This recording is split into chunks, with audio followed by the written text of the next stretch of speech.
With a new marriage, a 2-year-old, and a new ministry opportunity, Terry and Breanne thought they were done with the trials of their past. But when their second child ran into medical complications, they discovered God wasn't finished with their story quite yet. That's up next on the Healing Place Marriage and Family Podcast. Welcome to the Healing Place Marriage and Family Podcast, where families are equipped to reflect God's redeeming love. And now, here's your host, Jared Lambert.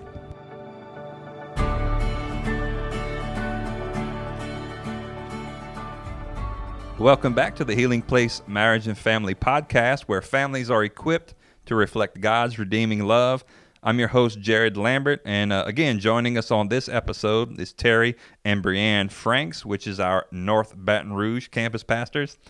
If you hadn't listened to episode 1, we encourage you to go back and listen to that. We just kind of talked about Terry and Breanne's testimony, some of the things Terry dealt with as a medic in the Army, dealing with PTSD, the failure of his first marriage, some of the baggage that caused going into the first early in the relationship, early in the marriage. They talked about, how they built communication and worked on their love languages. So where we are in the testimony is that they worked through those things. They haven't perfected it, but they worked through those things. They're growing in their marriage. They completed School of Ministry. We brought them on staff. There are pastors, campus pastors over at the North Baton Rouge campus. So God wasn't done with y'all's story. So tell us about what God was doing as he began to grow y'all family through children. Yeah, so in 2012, we welcomed our first baby, Eli. He's a boy, and he was so sweet and great kid. I mean, no issues with him at all. And then we actually started to think about adopting and went through kind of the first step. And then I found out I was pregnant. How? What the? What? I don't know how that happened. If you want to know how that happened, just go listen to that little end part of the first episode. Oh, that's funny. So it was kind of sooner than we thought, obviously, but it was for sure his plan. And I had a great pregnancy. Again, no issues. I actually enjoy being pregnant, which is weird. I know, but so yeah, everything checked out. Went in, had her, and she was fine at the hospital where we had her. Totally, no issues at all. Her temp dropped a little bit, and but all her tests passed, and we were able to go home with her. And because she was our second, a few days later, we noticed that she started to. She didn't wake up at all. 24 hours a day, she'd sleep. I would try to feed her, but she was basically lethargic, and I honestly kind of thought something was wrong because she was my second, but I'm not sure if I would have noticed if she was my first. Right. And family members started to say stuff, and it was just really tough because I knew that it wasn't right. So we went to her 1-week follow-up with her pediatrician, and she started noticing she wasn't gaining any weight. She was not even waking up for her 1-week appointment. And so they tested her temperature there, and it was 94 degrees, which, if you know what that is, it's hypothermic. And so they told us to go to the hospital immediately. And I was by myself with her, and Eli was somewhere else, but Terry was at work, and I called him, and I was panicking, obviously, but I did have a peace. I honestly didn't think anything was wrong. I thought she'd be okay. I really did feel like God was in control. And we had no idea. I just thought, hey, she's a newborn, some stuff's going on. And so we went to the hospital. On the way there, I put on It Is Well worship song, and I just worshiped on the way to the hospital, and that really gave me a peace. And we got there, and it was just chaos. It was, a baby's hypothermic. I mean, it's serious. And so everybody was everywhere. And I just wanted answers, honestly. I went into mom mode, and I just wanted answers. And so Terry got there, and I think we prayed, and we were just like, okay, well, we'll just work through it and get past it, figure it out, and go home with our babies, and no big deal. But God had a different plan. We stayed at the hospital for 2 weeks at that hospital. Ran every test you could think of. She got blood work. She got spinal taps. She got an ultrasound of her brain. She got an MRI. She got, everything you could possibly think of. And so in that moment, I just knew I had to be the mother. I knew I had to push on. I didn't have time to have my own feelings or thoughts. She was in an incubator where we couldn't really touch her or do anything. So we fed her through there. And so that was tough. But, a lot of families kind of go through that. Mm-hmm. So I didn't want to feel sorry for myself or us. We just kind of moved forward. And I was still positive. We still, we stayed there with her every night. We spent the night there. Our other baby was with my parents. And so we didn't lose hope at all at that point. We still knew God was taking care of her. Our marriage was strong at that point. So we really came together, and I would say, our faith was really strong during that. In fact, we had one of our members whose child was in the ICU at the same time as us. Yeah. And I went down there and I prayed with that family, and we really trusted God. We had a lot of encouragement from the house. A lot of people came from church and just came to visit us, came to pray with us. And that's why I always tell people it's so important to be planted somewhere strong, a good church, because, man, I don't know how we would have made it through those moments without that support. And so, but yeah, we just trusted God in the process, not knowing the answer. So, yeah, I just empathize because you're there. The baby's in an incubator. You have no answers. 2 weeks is a long time when you have a newborn, and they're telling you the symptoms, and I can only imagine, what was going through your minds. How long did it take before they were able actually to give you a good diagnosis? We left that hospital. We got diagnosed, and we had no answers, not one at all. They just said she was a preemie, and my due dates were wrong. And so that was hard because I knew that wasn't the case. And so constantly fighting, should I really fight this, or are they right? Because a lot of us feel like there's just not enough fight in you anymore. And so they did some tests before we left the hospital, but they said it would take 2 weeks to get back. So why don't y'all just go ahead and go home?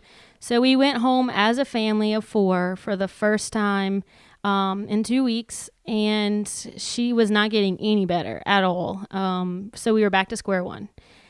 And I began to get discouraged, of course, because every single moment was a fight. Waking her up to eat was a fight. Just everything. And I still had another kid, and so, and at the same time, people were bringing us meals. People were still texting, praying for us. So that really built my faith. It was extremely helpful in those moments. But we got a phone call a week later from a neurologist, and she said, your daughter has a diagnosis. It's a genetic disorder. It's going to be tough at the beginning, but it is there is a treatment. And so I remember going in our bedroom and just telling Terry, and we were just, broken, we just thought she was sick and she'd kind of get better, And so we still we weren't able to grasp that yet. We were still kind of in shock. So when you say you got the diagnosis, you had a name, you had a condition, but they also kind of gave you a heads up on some of the care that would be necessary. Yeah. And some of the challenges that she was going to have. Yeah.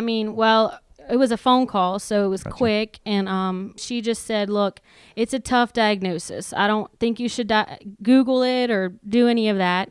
But you need to get to another hospital who specializes in these things, like tomorrow morning, like as soon as possible. And so, like I said, we were broken, but we just kept pushing, and so we went the next day, got to that hospital in New Orleans, and they, told us the same thing. It's a tough diagnosis. She probably, we don't know what the effects are going to be. She's had toxic chemicals in her body for weeks.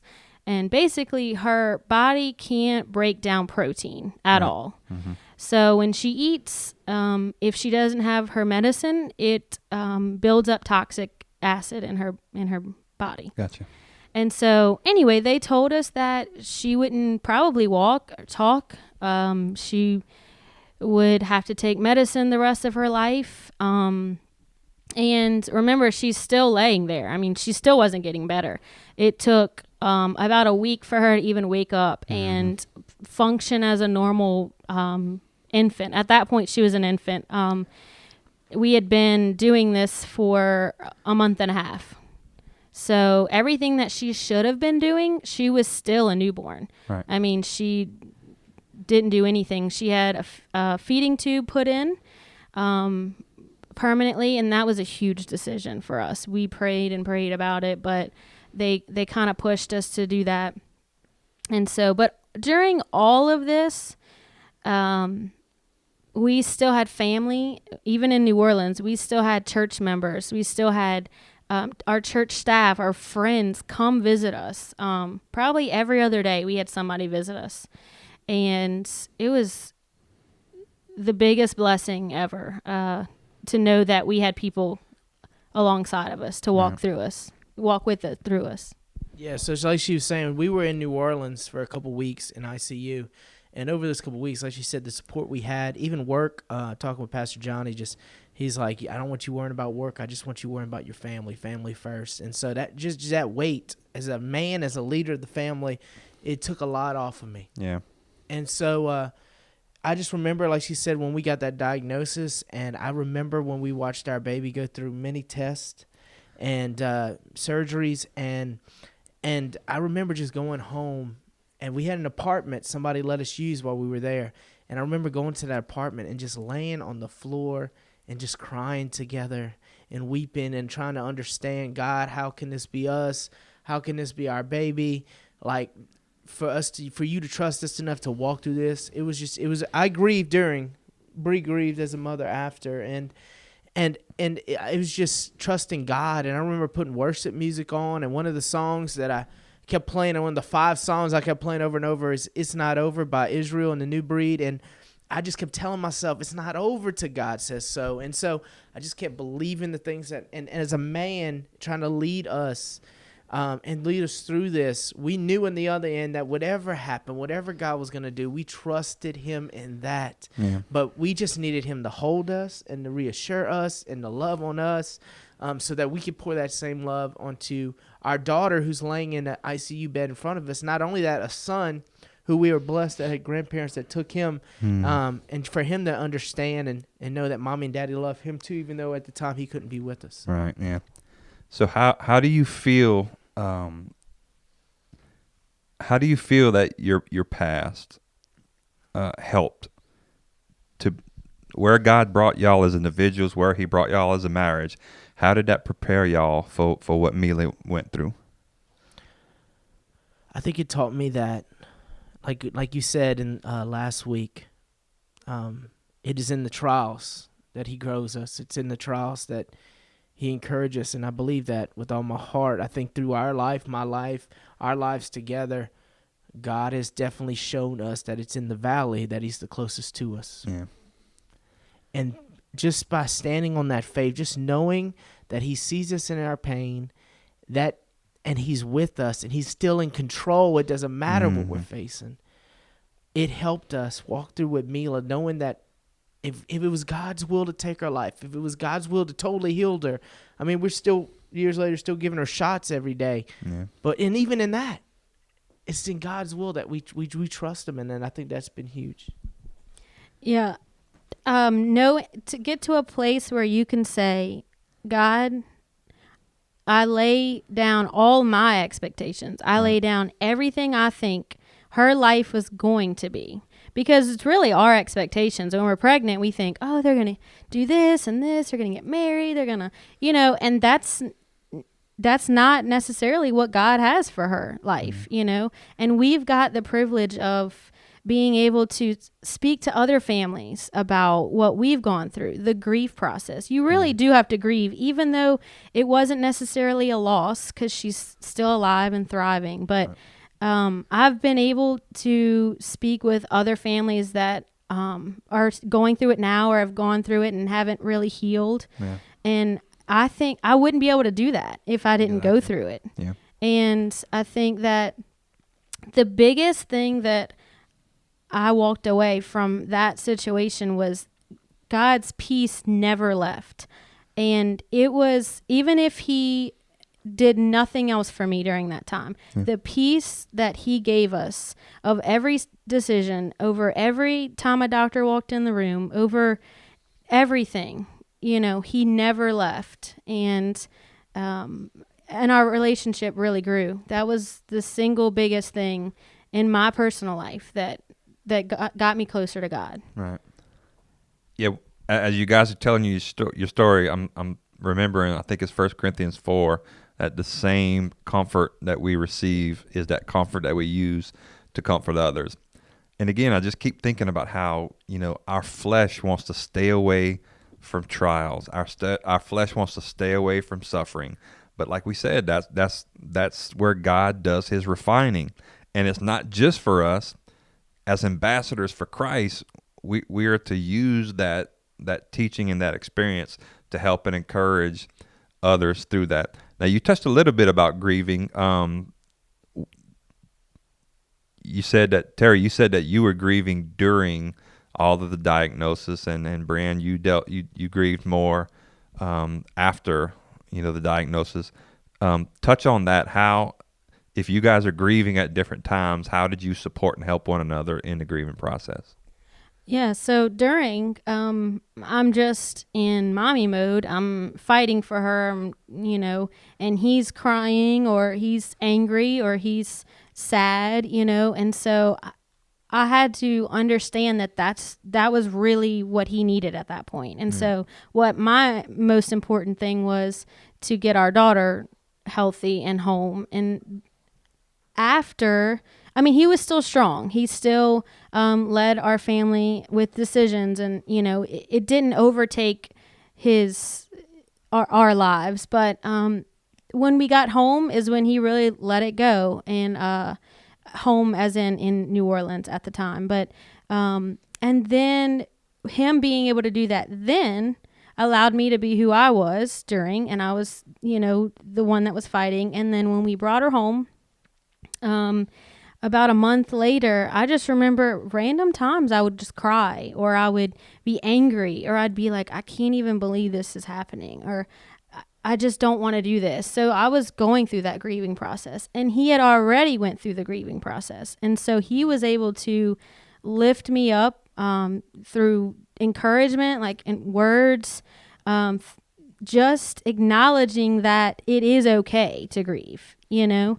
Sometimes we think, oh, it's not okay after. Yeah. Why are you grieving now, But I had finally got to a place where I accepted it, and we just continued to grieve, and he helped me a lot. And, worship music helped still through that.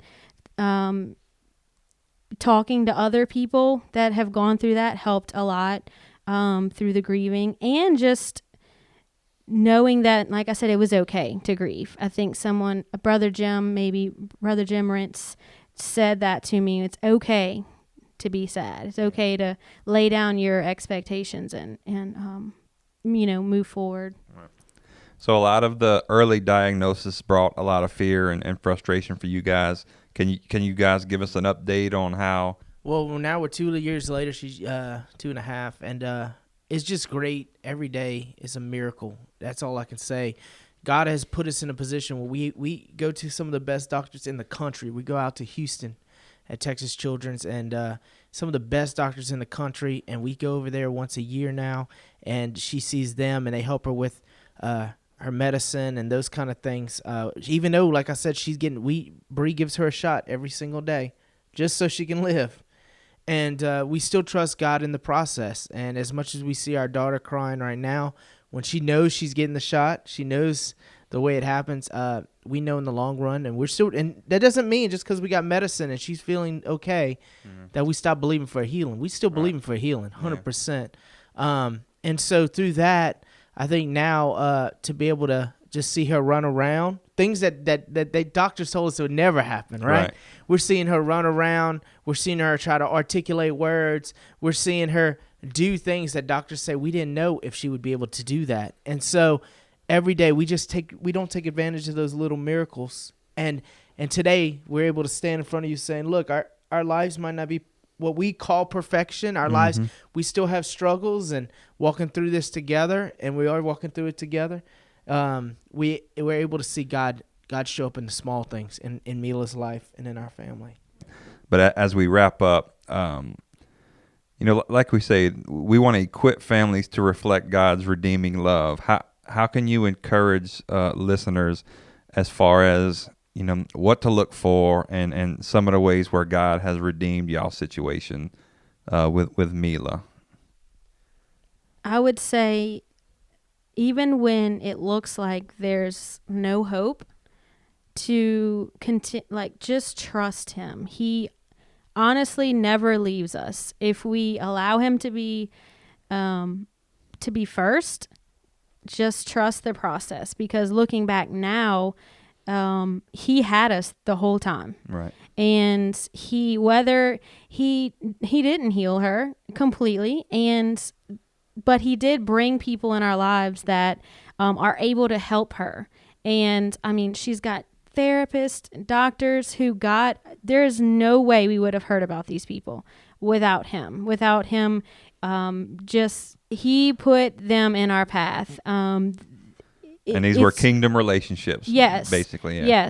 Yes. Through a friend of a friend of a friend, through the church. Yeah. Not a churchgoer. We have found some of the greatest group of moms that have helped me, that I've been able to help. And it's truly, that was God's way of helping us get through it. Yeah. That was God's way of saying, I've got you. I think what I've learned in this situation, and through the life of Mila, and even counseling other people who have walked through pain, I think God has taught me that when we feel the most vulnerable, which are usually in painful or hurtful situations, or situations where we feel we have the least control. I think about when I hold my son, as a young man, as a baby, even if you think about a child, it's the child's most vulnerable when he's in their father's arms. Yeah. And so I think when you feel the most vulnerable, when you feel like things are out of control and you just feel vulnerable, everybody knows what that feels like. Mm-hmm. I feel like that's when God is the closest to you. Yeah. And you just got to just say, okay, God, you got this. Right. And you got me, and you got the situation. And again, I may not know a lot. I may not know a lot of scriptures. Maybe I haven't prayed to you in a long time. But just that feeling of knowing God is close and he's in control is enough to get you through your day to day. Right. Yeah. Just thinking back on all the things we talked about, I just see how the small steps that we take in faith allows God to show himself. And I think back to Israel, how they used to build altars, in remembrance. And a lot of times the word says that, and those still stand to this day. I think for us today, it's those moments in the past where we've taken that step of faith. He showed himself faithful and true. We need to build those, mental altars about what God has done in the past, and that we have to recall and remember on those things.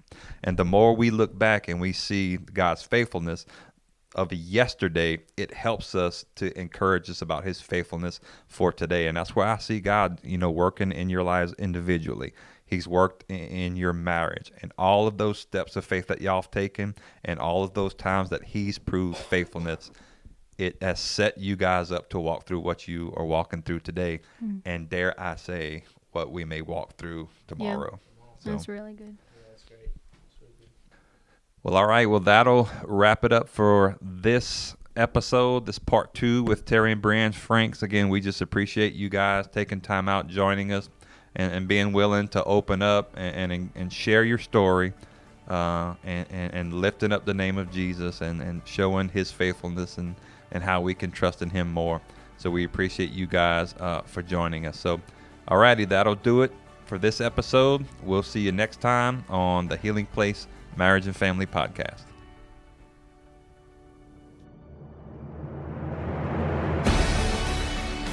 Thank you for joining us for today's podcast. For more information about Healing Place Church, visit us at healingplacechurch.org. For more podcast episodes, subscribe to the Healing Place Marriage and Family Podcast on iTunes or the podcast server for your device.